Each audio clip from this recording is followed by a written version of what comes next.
Եվրոմեդիա 24-ի հարգելի հետևորդներ, ողջունում եմ ձեզ պրոյեկտի շրջանակներում ձևավորված նոր հարթակի հաղորդմանը, այսօր լինելու է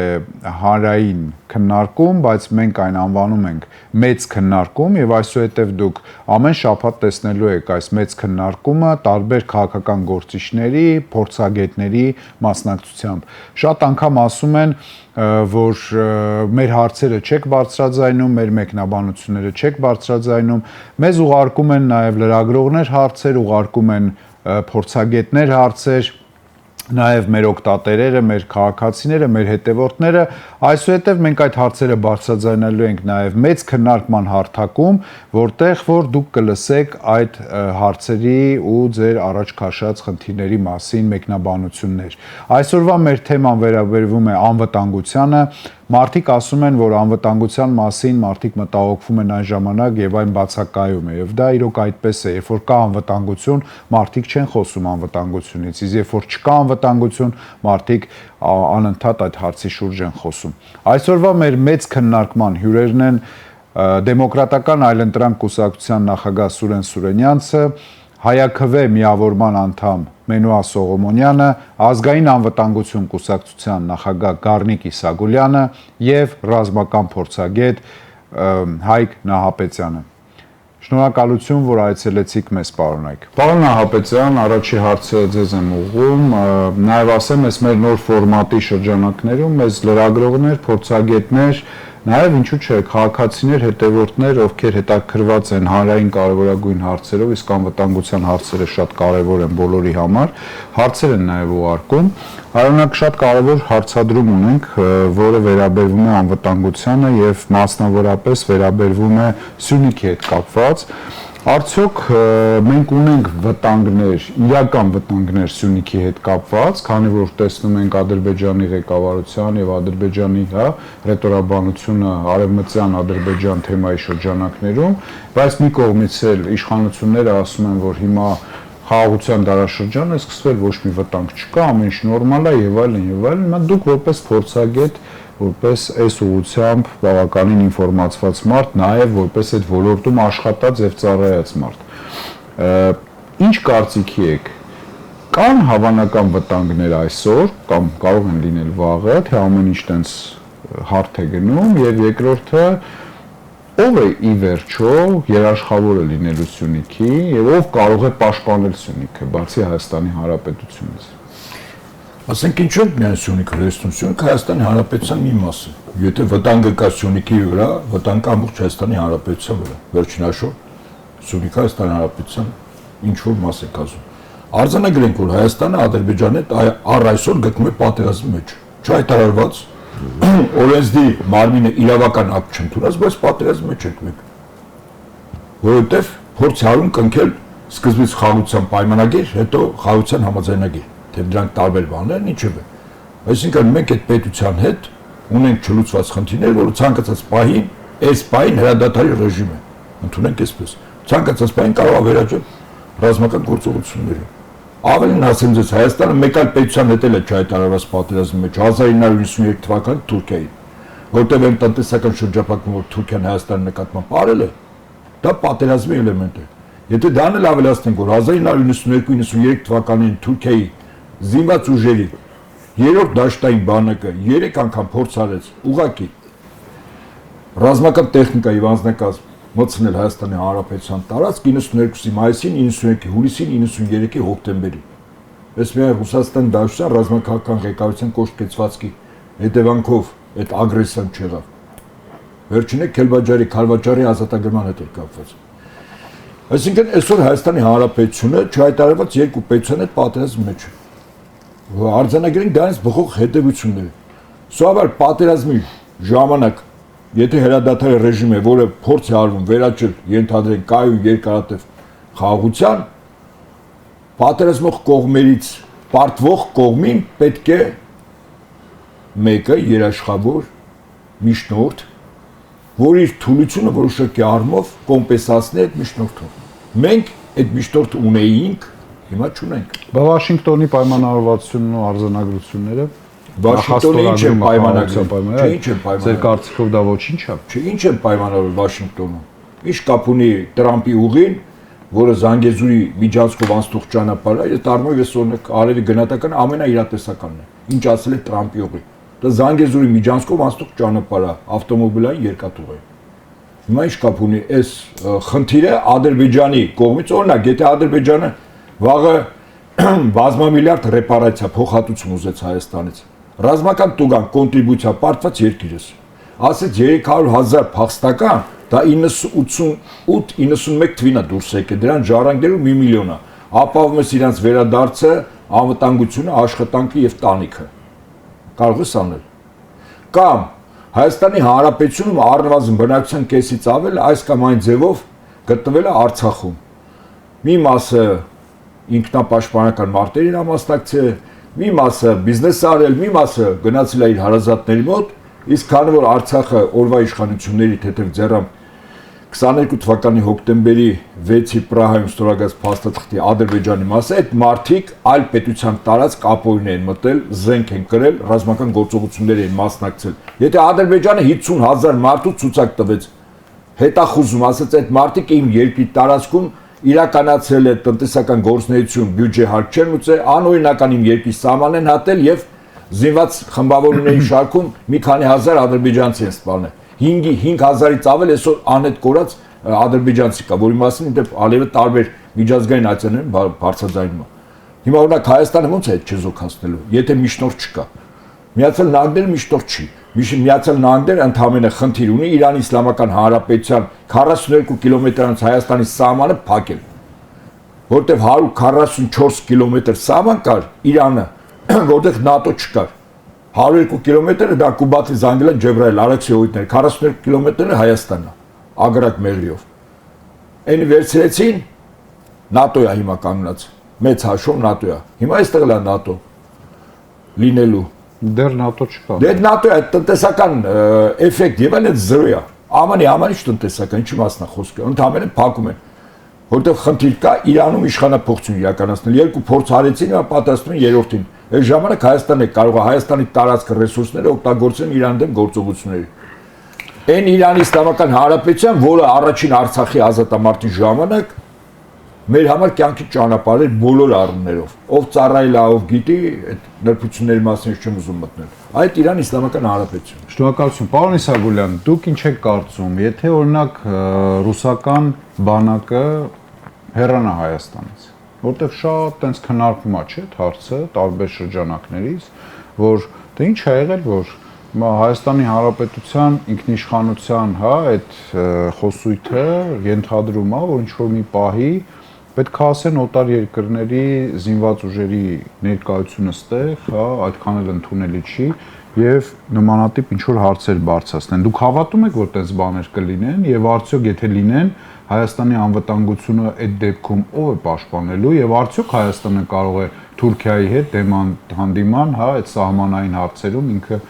ինչ որ բան կարողանա անել, այն դեպքում, եթե ես չեմ սխալվում, ահռելի մեծ են եւ ռազմական ծախսերը եւ հնարավորությունները, որ նույնիսկ քննարկելը իմաստ չունի այդ հարցում։ Եթե ամեն ինչ շարունակվի այնպես, ինչպես հիմա է շարունակվում, ասենք իշխանությունները թքած ունեն սահմանադրության եւ օրենքների վրա, իսկ ընդդիմությունը քնքշորեն ամեն ինչ անի, որպեսզի ինքը շարժվի սահմանադրությամբ, այսպես կոչված, ոչ միայն ռուսական բազաները Հայաստանից կգնան, այլ բազաները կփոխարինվեն թուրքական բազաներով։ Եթե ոմանք մտածում են, որ գործող իշխանությունները որևէ կերպ մտածում են Հայաստանի եւ նրա անվտանգության մասին, ապա չարաչար սխալվում են։ Նույն այդ Տրամպի ուղի կոչվածը, եթե նայել եք փաստաթուղթը, այդ փաստաթղթով Սյունիքը հանձնված է Ադրբեջանի։ Եթե չեմ սխալվում, 5-րդ կետն է, վերցրեք եւ նայեք, թե ինչ է գրված 5-րդ կետում։ Եվ այդ ամբողջ փաստաթղթի իմաստը նորից արևմտյան Ադրբեջանի կապել Նախճեվանի ինքնավար հանրապետության հետ։ Ընդ որում, դրան գումարում է նաև այն հանգամանքը, որ Նիկոլ Փաշինյանը մի քանի անգամ շեշտեց, թե երկաթգիծը որտեղով կանցնի, ավտոճանապարհը որտեղով կանցնի, գազամուղ նավթամուղը որտեղով կանցնի, էլեկտրականությունը որտեղով կանցնի, տան գրկում էր ամբողջ մինչև Վայոց ձորի վերջը տարածքները։ Հենց որ այդ վեճը, որ այսօր Հայաստանում ընթանում է, աբսուրդ է։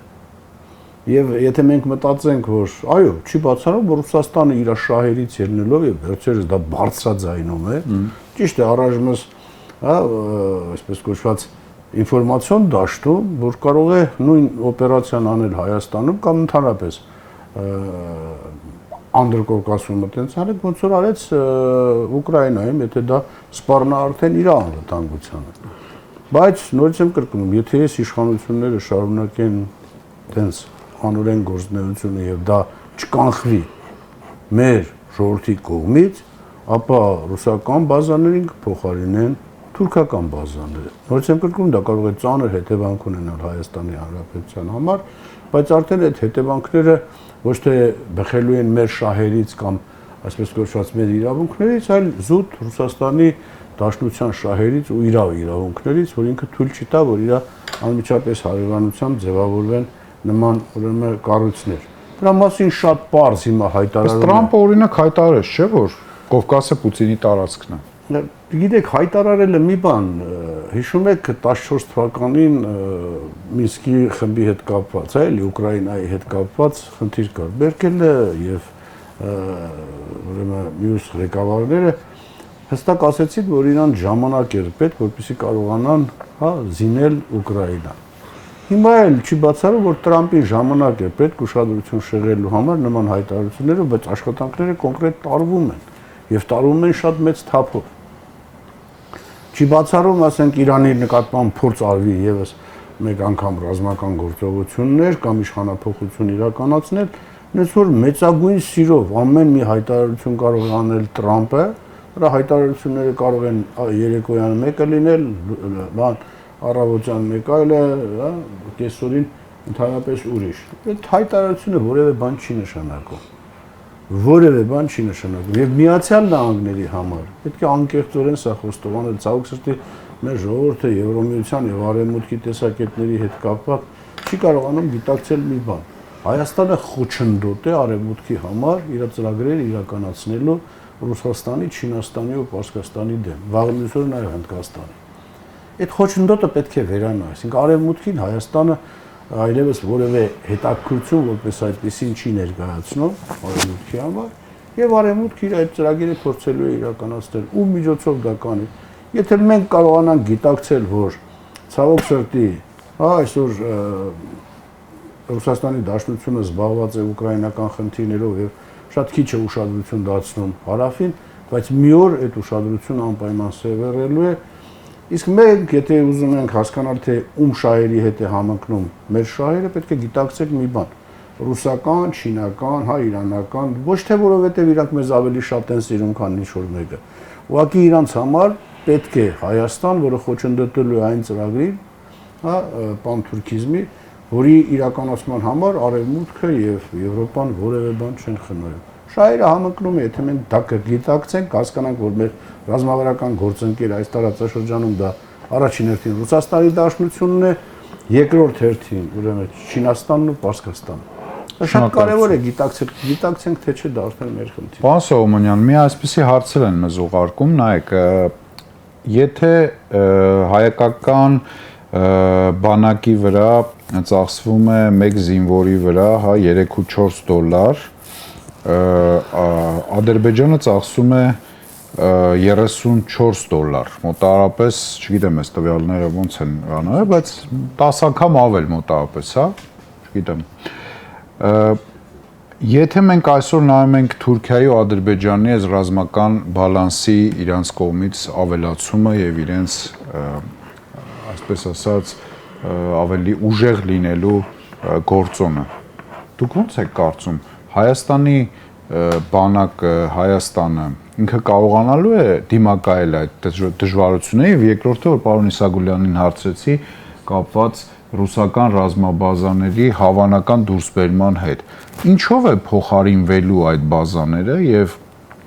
ինչ վտանգներ եք դուք տեսնում, օրինակ, քաղաքական ձեր տեսանկյունը, հա, ոնց եք նայում։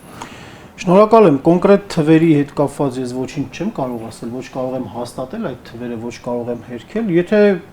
թուրք-ադրբեջանականը համեմատենք իրար հետ Հայաստանի հետ, գուցե այդ 1-ին 10 հարաբերակցությունը ավելի շատ կարող է ճշմարտացնել թվալ։ Համենայն դեպս մի հանգամանք կա, որ այդ ձեր ասած հարցադրումը հենց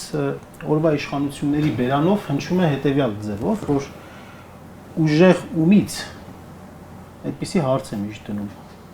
Փաշինյանը, ասում է մենք որ ձգտում ենք ուժեղության, մենք ուժեղ ենք լինելու ումից, սա մոլորեցնող հարցադրում է, որովհետև չկա աշխարհում այդպիսի պետություն, որ միշտ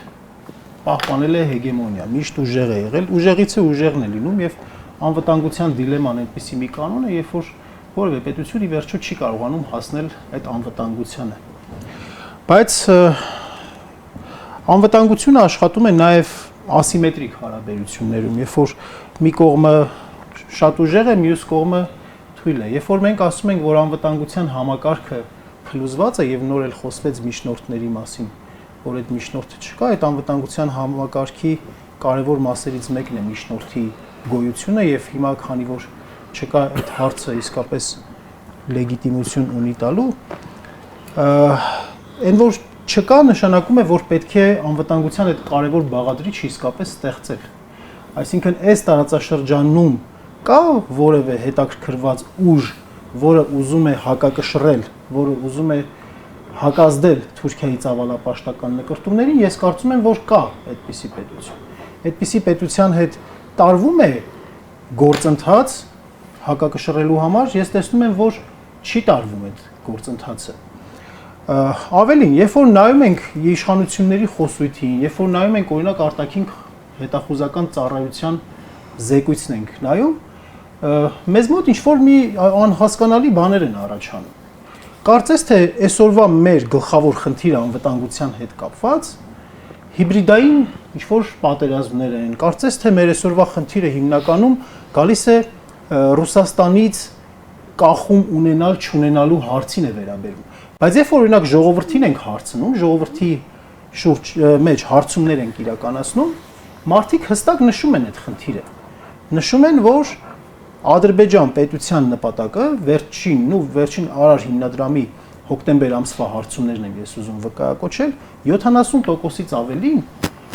Ադրբեջանի ցանկությունը, Ադրբեջանի վերաբերմունքը Հայաստանի նկատմամբ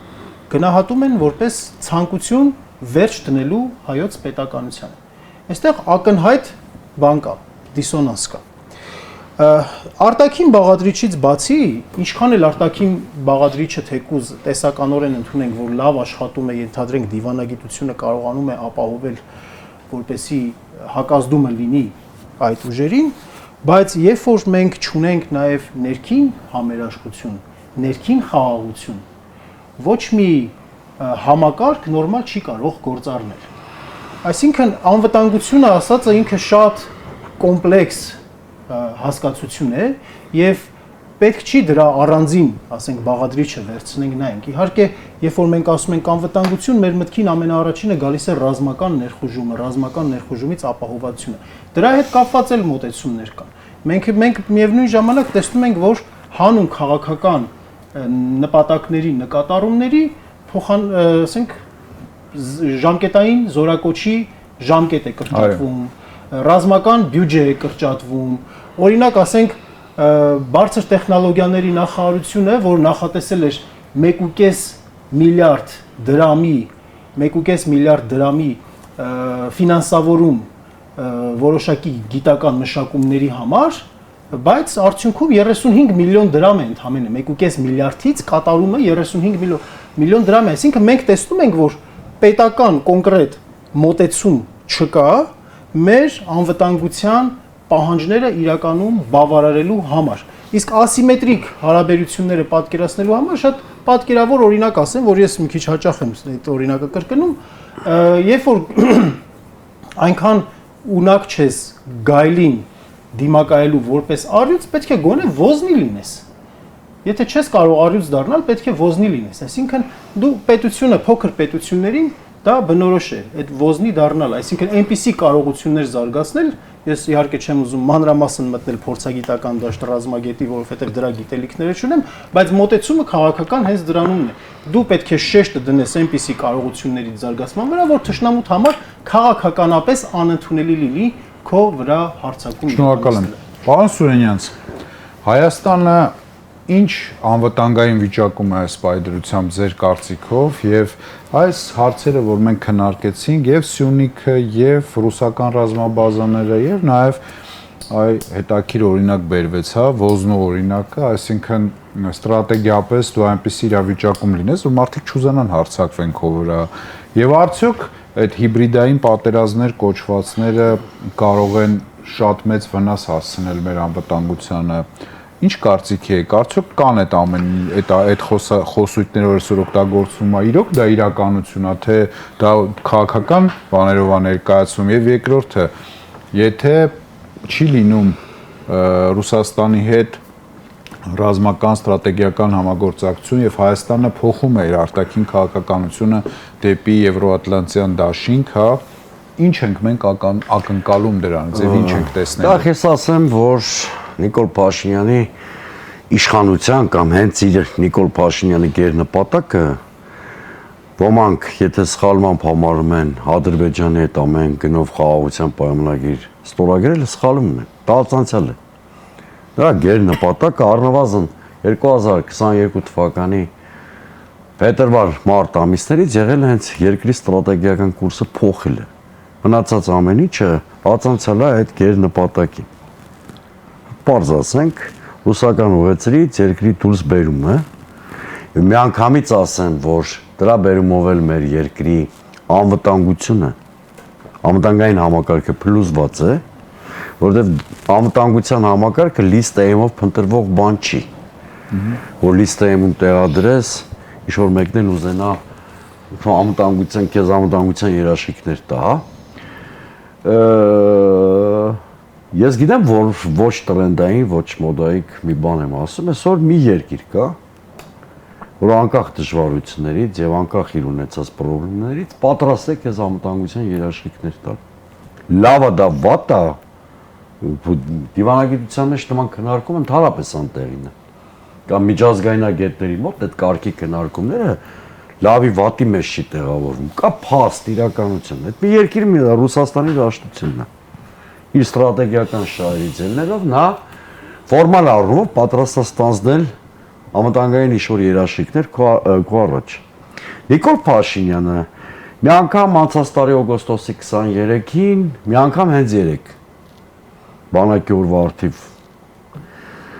հրապարակած ուղերձում ըստ էության խոստովանել է, որ գնացել է միտում մտածված Արցախի կործանմանը, հենց ստրատեգիական կուրսը փոխելու նպատակով։ Հարցադրումը չի անում, երկու պատճառ էր նշում։ Ասում է, ինչի մեզ հենց պարազինությունը չեն տալիս, որ հիմա են տալիս։ Նախ ես խիստ կասկածանքով եմ վերաբերվում իր ցանկացած հայտարարության։ Ես չգիտեմ էլ այդ պարազինությունը իմաստանում ենք, թե չէ իր նկարագրած։ Դե բազմաթիվ հայտարարություններ նրա հետո համոզվել ենք, չէ՞ որ գրոշի արժեք չունեն։ Բայց եթե նույնիսկ ինքը ճիշտ է, տեսեք ինչ վտանգավոր երկու հարց կապակցում է իրար։ Ասում եմ, որովհետև վախում էին, որ մեր իրանց տված պարազինությունը կհայտնվի Արցախում, այն իրական Հայաստանի Հանրապետությունից դուրս տարածքը Արցախի մասին է ասում։ Եվ երկրորդը ասում է, ՀԱՊԿ-ն մեզ ոչնչացնելու որոշում էր կայացրել։ Մեր ինքնիշխանությունը բացեք տեքստը երեկվա ու նկարագրում է այդ երկու խնդիրը հաջողությամբ ոնց է լուծել։ Ասում է, դե գնացի Պրահա, հստակ։ Իսկ Պրահայի կնքայրերը ովքեր են։ Ովքեր ամենաշատն էին խոսում հայ ժողովրդին աջակցելու մասին բարոյապես։ Մակրոնն ու Միշելը։ Շատ պարզ խոսենք։ Ոնց ոչ հրապարակային խոսքում, ոչ դե յուրե իրենք որևէ երաշխիք անվտանգության Հայաստանին չեն տվել։ Ընդհանրապես մի հատ ուզում եմ մեր հեռուստադիտողը հասկանա, անվտանգության երաշխիքը ի՞նչ է։ Այդ Մակրոնի թվիթն է, թե ասենք Թրամփի Նիկոլիուսին թփթփացնելը։ Անվտանգության երաշխիքը շատ կոնկրետ բան է։ Կա որևէ երկիր, որը պատրաստ է Հայաստանին անվտանգության երաշխիքներ տալ կամ միջամտել պատերազմի, եթե Հայաստանը ենթարկվի Ադրբեջանի, Թուրքիայի հարձակմանը։ Չկա այդ երկիր։ Հիմա արևմտյան, այսպես ասած, փորձագետներն ու գործիչները, երբ որ մենք նման կարծիք ենք հայտնում, ասում են եղել է դեպքեր, հա, եւ Ռուսաստանը, նո Հայաստանի Հանրապետության սահմանների վրա եղել է դեպքեր, չէ՞, ջերմուկի եւ այլն չեն միջամտել։ Հիմա դրա պատասխանը ո՞րն է։ Դա պատճառ չի, որ անվտանգության համակարգը փոխես։ Որովհետև պետք է հասկանաս ինչի չի միջամտել։ Մեր մոտ մի հատ ժամանակագրությունը խեղաթյուրելու ցինիզմ գոյություն ունի։ Այ ասում են ջերմուկում նախ ասեմ, որ ռուսների եւ ՀԱՊԿ-ին ընդհանրապես բազմաթիվ հարցեր մենք ունենք ուղղելու։ Այնպես չի, որ այս լսանում հավաքվածներս շատ իդեալական ենք համարում այդ անվտանգության համակարգը։ Երևի ռուսական փորձագիտական կամ այլ շրջանակների հետ հանդիպումների ընթացքում շատ խիստ ձևով այդ հարցերը բոլորս էլ բարձրացնում ենք։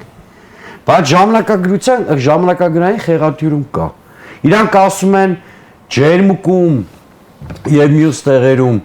ռուսները անտարբերություն ցուցաբերեցին, դրա համար մենք սկսեցինք լիստեյմով անվտանգության համակարգ փնտրել։ Ճիշտ է։ Ճիշտ է։ Ստում են իրանք։ Հայաստանը անվտանգային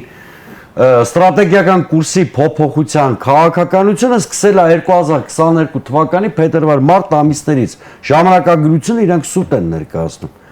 Հայաստանը արդեն ստրատեգիական 2021 թվականի դեկտեմբերին Միշել Հովանու ներքո առաջին հանդիպումն է տեղի ունեցել Եռակոմ։ 2022 թվականի փետրվարին մի հատ էլ է հանդիպում տեղի ունեցել։ 2022 թվականի ապրիլի սկզբին հեռախոսազրույց եւ այլ բաներ է տեղի ունեցել, որից հետո Նիկոլ Փաշինյանը հայտնվել է ազգային ժողովում 2022 թվականի ապրիլի 14-ին։ Մայիսի վերջին Եվ հրապարակավ հայտարարել է, որ ինքը միջազգային գործընկերներից հորդոր է ստացել Լեռնային Ղարաբաղի հարցում նշաձողի չեսնելու։ Հիշում եք, չէ՞ ելույթը։ Լեռնային Ղարաբաղի հարցում նշաձողի իջեցնելը ի՞նչ է նշանակում։ Նշանակում է նոյեմբերի 9-ի Եռակոմ հայտարարությամբ ամրագրված ստատուս քվոյի խարխլում, որովհետև նոյեմբերի 9-ի փաստաթուղթը պարտված երկրի համար ամենաբալանսավորված փաստաթուղթն էր, որ հնարավոր էր ստանալ։ Ինչու՞։ Որովհետև կասկածի տակ չէր դրվում Հայաստանի Հանրապետության ինքնիշխանությունն ու տարածքային ամբողջականությունը, Արցախի հայկականությունը, իսկ կարգավիճակի հարցը թողնված էր հետոին։ Այդ բանը փաստաթուղթը կազմված էր հենց դրա վրա։ Փուլային լուսման տրամաբանություն էր դրված, որտեղ Արցախի կարգավիճակի հարցը թողնվում էր ապագային։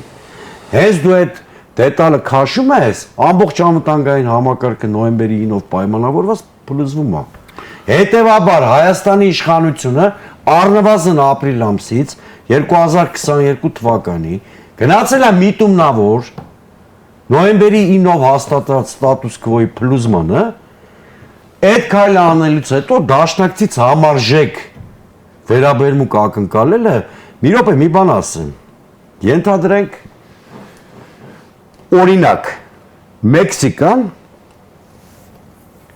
անվտանգային գլոբալ հարցերում համարձակվի Միացյալ Նահանգների կարմիր գծեր տրորել, ինչ կլինի Մեքսիկայի հետ։ Ինչ որ եղավ Վենեսուելա։ Ավելի վատ բան կլինի։ Հավատացնում եմ ձեզ։ Հիմա դու ուզում ես մի հատ անվտանգության համակարգ խալխլես, այսինքն Ռուսաստանի գերիշխանությունը Հարավային Կովկասում դնես կասկածի տակ, հետո ակնկալես իրանցից շատ ջերմ վերաբերում, չի լինում նման։ Միջազգային հարաբերություններում նման բան չի լինում։ Եվ վերջին միտքը ասեմ, թերևս այս մասով այդքանով վերջացնեմ։ Շատ պարզ էր, որ եթե դու Ղարաբաղը փուրն ես տալիս, հայ-ադրբեջանական կոնֆլիկտը չի վերանում, փոխակերպվում է հարթակ դարձնելով Սյունիքը։ Այսինքն այդ հայ-ադրբեջանական կոնֆլիկտը դրսևորումներից մեկն է Լեռնային Ղարաբաղի խնդիրը։ Ինքը միայն Լեռնային Ղարաբաղի խնդիրը չէ, եթե չկա Լեռնային Ղարաբաղը, առաջի պլանը գալու Սյունիքը, դրանից էլ ծնվում է Արևմտյան Ադրբեջանի այդ թեզը, որը ընդհանրապես երևի գործընկերներս կհամաձայնվեն էքսպանսիայի նոր դրսևորումը, դա ժողովրդագրական էքսպանսիայի պետական քաղաքականությունը Ադրբեջանի կողմից որդեգրված։ Էսա անվտանգային համակարգը մեր գտնված զրոյական վիճակում է սպայել։ Պարոն Նահապետյան, ՀԱՊԿ-ի հետ կապված մենք երկար ժամանակ սառեցրել ենք մեր հարաբերությունները եւ ոչ մի ոչ զորավարժության ենք մասնակցում, ոչ նիստերի, ոչ մի միջոցառման, ոչ մի բան չկա մի խոսքով։ Հիմա ոչ այնա դուրս ենք գալի, ոչ էլ հետ ենք վերադառնում։ Հիմա ըստ ձեզ, այս վիճակը ինչքան է շարունակվելու եւ Հապկի վերաբերյալ շատ են քննարկումները, հարցերը եւ այլ, բայց եթե հապկը վատ երաշխավոր է, վատ ռազմական միավոր է, որի անդամակցում է Հայաստանի Հանրապետությունը, ինչի չենք դուրս գալու։ Բանալ որ ասում ես իրանք պետությունը ոչնչացնելու որոշում են կայացրել 2022 թվականի սեպտեմբերին։ Եթե տենց է, ինչի չենք դուրս գալի։ Եվ եթե տենց չի, ապա ինչ է հապկը եւ վերադարձը դեպի հապկ ոնց եք պատկերացնում, եթե դա հնարավոր է, եւ ինչ է տալու մեզ հապկը, եթե մենք վերադառնանք այսքանից հետո։ Նախ ձեր Դուրս չգալու, էլի, հարցի առաջին մասը ինչու դուրս չեն գալիս, դիմում եք օրվա իշխանություններին, ինչու դուրս չեն գալիս։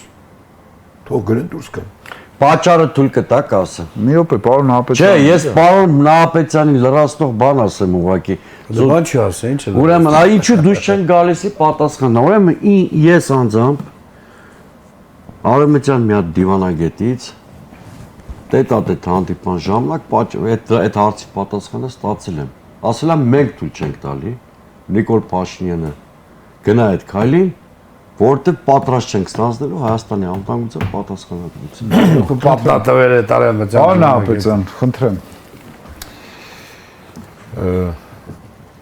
Նախ հապկի հետ կապված, երբ իդեպ Սուրեն Սուրենյանցը բական ճիշտ դիտարկում արեց 3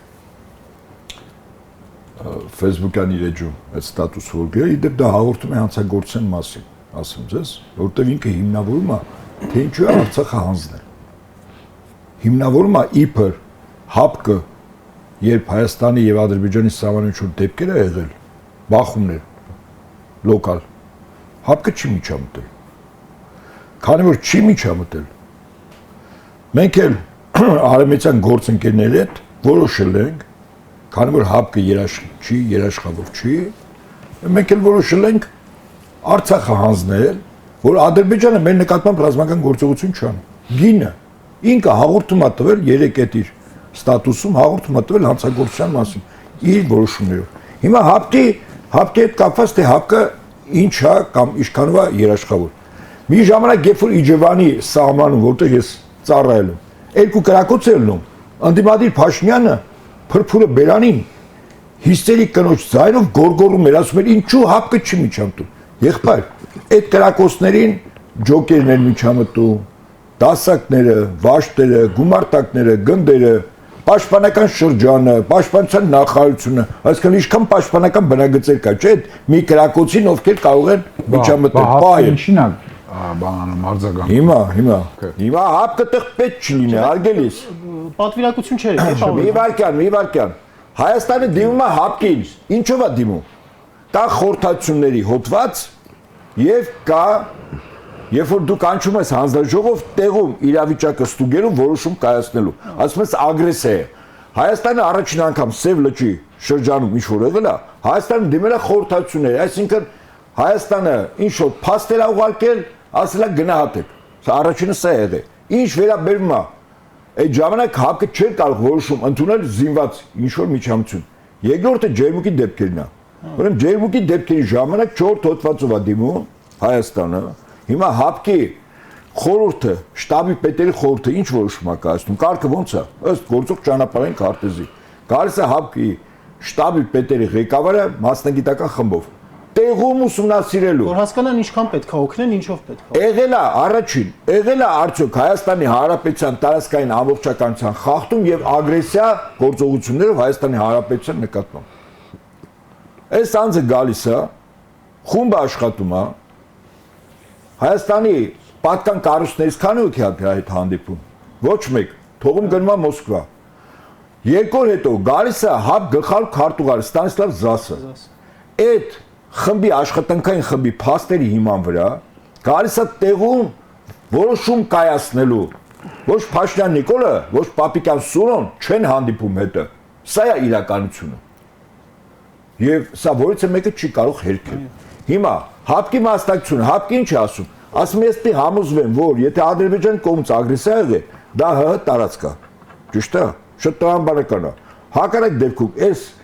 91 թվականից առ 2018, առ 2021, 22, 23 24 թվականները զինված ուժերը մեր եւ Ադրբեջանի բարձունքներ վերցնելու համար որոշակի սահմաններ խախտում են արել եւ մեր կողմից կա եւ Ադրբեջանի կողմից։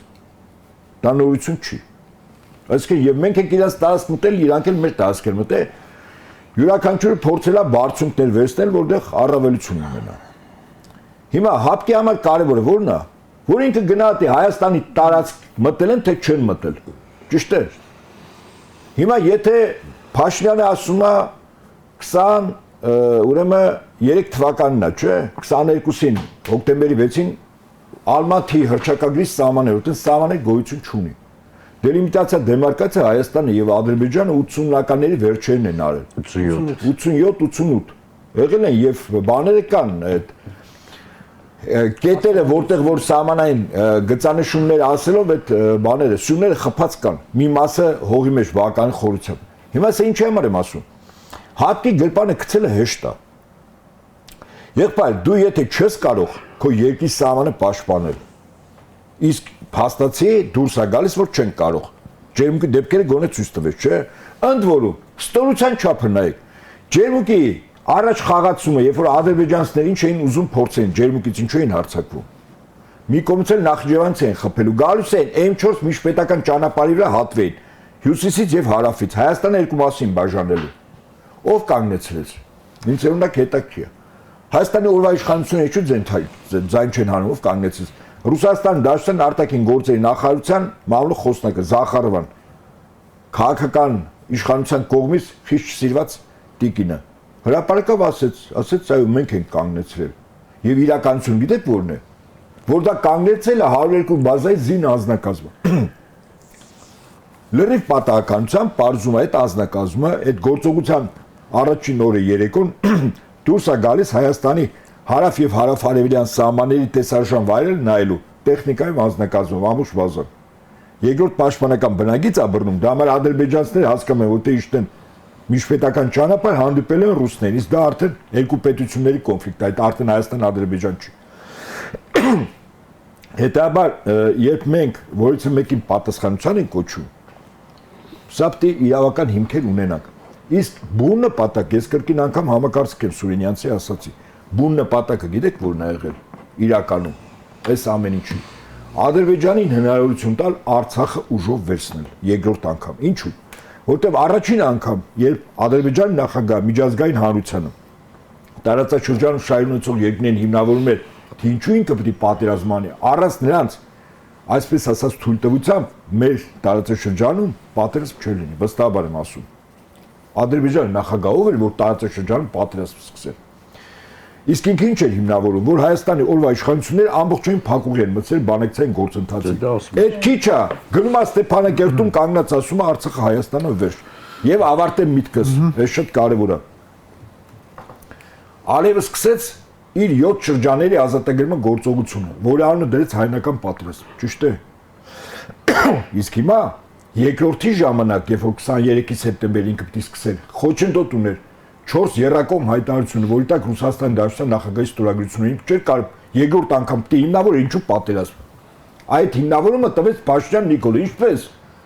Պրահայում, երբ Արցախը ճանաչեց Ադրբեջանի մաս, Ալիևը միջազգային իրավունքի բոլոր նորմերով հիմնավորեց, որ իմ երկրի տարածքում ինչ գործ ունի զինված անձի, զինված խմբավորումը, որոնք ահաբեկիչներ են, եւ երկրորդ ռազմական գործողությունը 22 սեպտեմբերին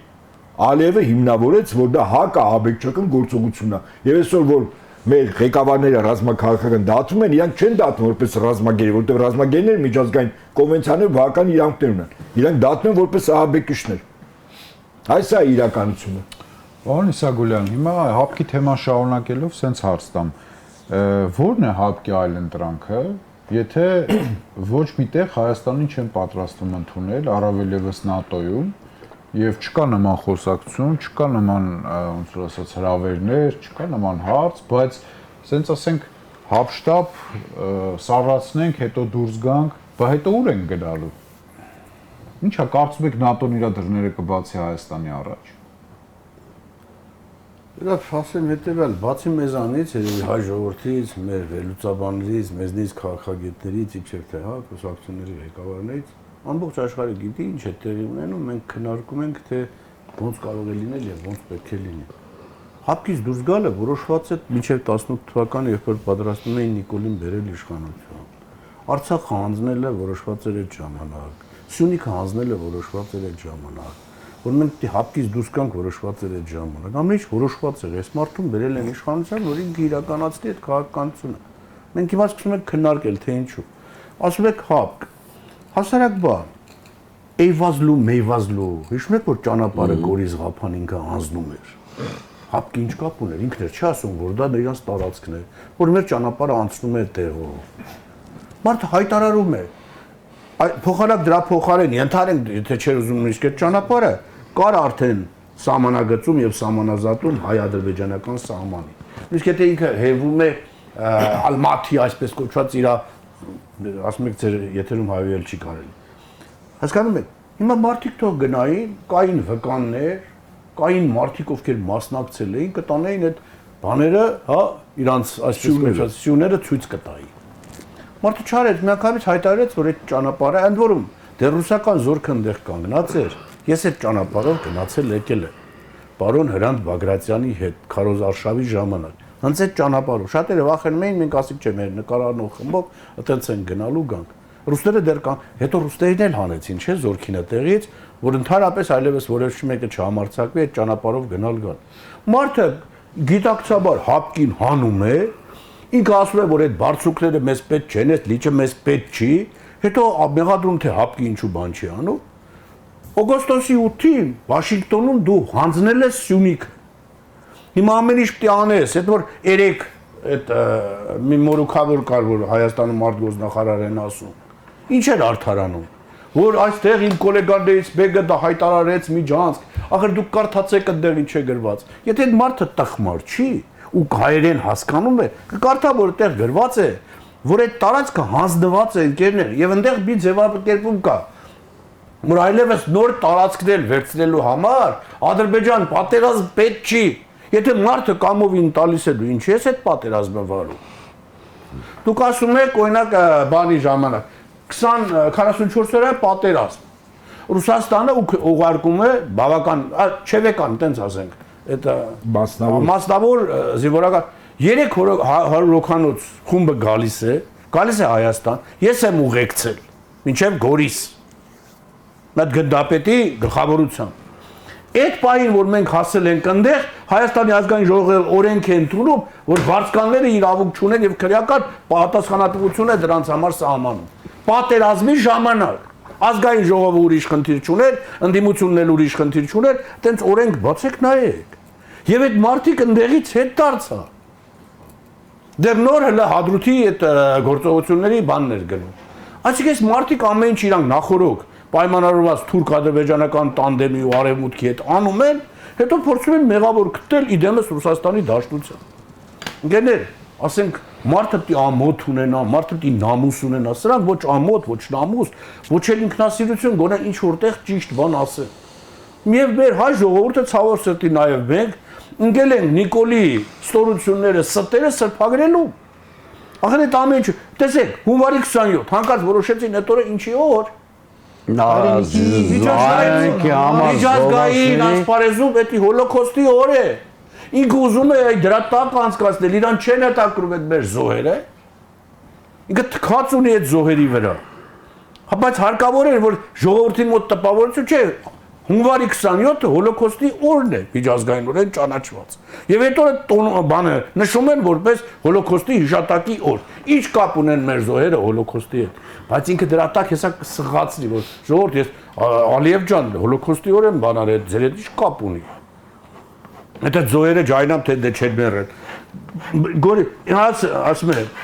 մի խոսքով մենք տեսնում ենք, որ հարցս եւս այդ ինչ ասցիք իհարկե, որ ասում է այդ հարցի մեջ է, բայց ուր են գնալու։ Լավ, մարդը մեզ դուրս Արևմտյան Ադրբեջան է դարձնում։ Դառնալու ենք Արևմտյան Ադրբեջան։ Okay, պարոն Սողոմոնյան։ Առանց հայերի։ Պարոն Սողոմոնյան, համաձայն եք այս գաղափարի հետ, որ հապկի գնալուց մենք դառնում ենք Արևմտյան Ադրբեջան ու առանց հայերի։ Առանց հայերի կա նման մտավախություն ձեր մոտ։ Եկեք հասկանանք ՀԱՊԿ-ը Ռուսաստանի ռազմաքաղաքական ազդեցությունը լեգիտիմացնող, այսպես կազմակերպություն է։ Դա այդ կազմակերպության մեջ հարաբերությունները հավասարի հարաբերություններ չեն, այդ հասկանալի է։ Միևնույն ժամանակ եկեք անընդհատ աչքներս չկտրենք մեր տարածաշրջանի քարտեզից։ Տեսնենք մեր տարածաշրջանում որ պետություններն են, որ կատաղի կռիվ կարող են տալ իրենց ազդեցությունը պահպանելու համար։ Երբ որ մենք այս մտայնությունով ենք առաջնորդվում, մենք ես նաև ուզում եմ ասել, որ իմ գործընկերների գնահատականների հետ էլ համաձայն եմ ՀԱՊԿ-ի հետ կապված այս խաղերը ինչի համար տեղի ունեցան։ Հասկանալի է դառնում, որ այո, ՀԱՊԿ-ից հրաժարվելը մեծագույն աղետներ, որ բերեց մեր երկրի գլխին։ Հիմա միևնույն ժամանակ հաշվի առնելով, որ Ռուսաստանը գտնվում է նաև ժամանակավոր նահանջի մեջ, նրա էներգիան, նրա ուժերը կենտրոնացած են ուկրաինական ուղղության վրա։ Միևնույն ժամանակ Իրանը ներքին խնդիրների մեջ ներքաշված է եւ օբյեկտիվորեն դժվարություններ, նաեւ օբյեկտիվորեն են այդ դժվարությունները առաջացել, թեև կարելի է ժամանակին այդ քաղաքականությունը ճիշտ վարել եւ ստատուս քվոն չփոփոխել ու չընկնել այս ամեն ինչի մեջ, բայց հիմա որ արդեն ընկել ենք ու հիմա ենք գալիս ենք հարցնում ենք, ասում ենք, բա ինչ անենք, այսպեսի մի բան կարող ենք նաեւ ի նկատի ունենալ։ Այսօրվա աշխարհակարգը այնպեսին է, որ մնայուն դաշինքներ չկան։ Մենք նույնիսկ տեսնում ենք ՆԱՏՕ-ն այսպես պառակտման եզրին կանգնում Գրենլանդիայի հարցի հետ կապված։ Եվ այսօրվա աշխարհին, որտեղ որ անկայունությունը շատ է, բնորոշ են իրավիճակային բնույթի դաշինքները։ Երբ որ մի փոքր պետությունը չի կարողանում ինչ որ մեծ պետության outsource անել իր անվտանգությունը, այսպես ասենք, ինքը պետք է առանձին բաղադրիչներ տարբեր պետությունների հետ փորձի։ Այդպիսի պետություններ ունենք, թե չունենք։ Այո, ունենք այդպիսի պետություն։ Այդպիսի պետություն, օրինակ, ասենք, Հունաստանը կարող ենք դիտարկել, այդպիսի պետություն կարող ենք Ֆրանսիան դիտարկել ինչ-որ առումով, կարող ենք դիտարկել Իրանը, կարող ենք դիտարկել Հնդկաստանը, որոնց հետ կարող ենք ունենալ հարաբերություններ եւ անվտանգային փոքր բարձիկներով փորձել ապահովել։ Բայց նույնիսկ եթե էտել չլինի, մի կարևոր, նույնիսկ եթե Հայաստանը արտաքին քաղաքականություն անգամ չվարի էր, մի պարզ բան պետք է հասկանանք։ Եթե մենք գտնվում ենք այսպիսի վտանգավոր վիճակում, ապա ինչի ենք մեր հասարակության ներսում խարխլում ամեն ինչ։ Ներհայկական ատելությունը բորբոքում, եկեղեցու թեման ենք այսպես առաջ եկեղեցու արշավ ժողովրդին բաժանում ենք երկու մասի փաշինյանականների Դե դա էլ հոգևոր անվտանգության հարցն է։ Բա իհարկե, որովհետև մենք անվտանգությունը մենակ ռազմական իմաստով չպետք է տեսնենք, կամ տեղեկատվական անվտանգության հետ կապված ինչքան հոսքեր են գալիս, այդ հոսքերը պետության կողմից կառավարվում են, չեն կառավարվում, ոչ թե կառավարվում են, այլ քաղաքական նկատառումներով ուղղորդվում են։ Այսքան քաղբանտարկյալները որ ունենք եւ հասարակության մեջ միշտ սեպեր են խրվում, նոր այդպես ատելության օջախներ են ծնվում։ Շնորհակալություն։ Պարոն Սուրենյան, ձեզանով եզրափակենք, քանի ժամանակը լրանում է։ Ինչ ապագա է սպասվում առաջիկա 5 տարիներին անվտանգության տեսանկյունից։ Բավականին տխուր արձանագրումներ են կանում, բավականին ոչ լավատեսական, հա, սենց ինչ որ կանխատեսումներ, դուք կիսում եք այդ կանխատեսումները։ Գիտեք, իրավիճակը իսկապես բարդ է։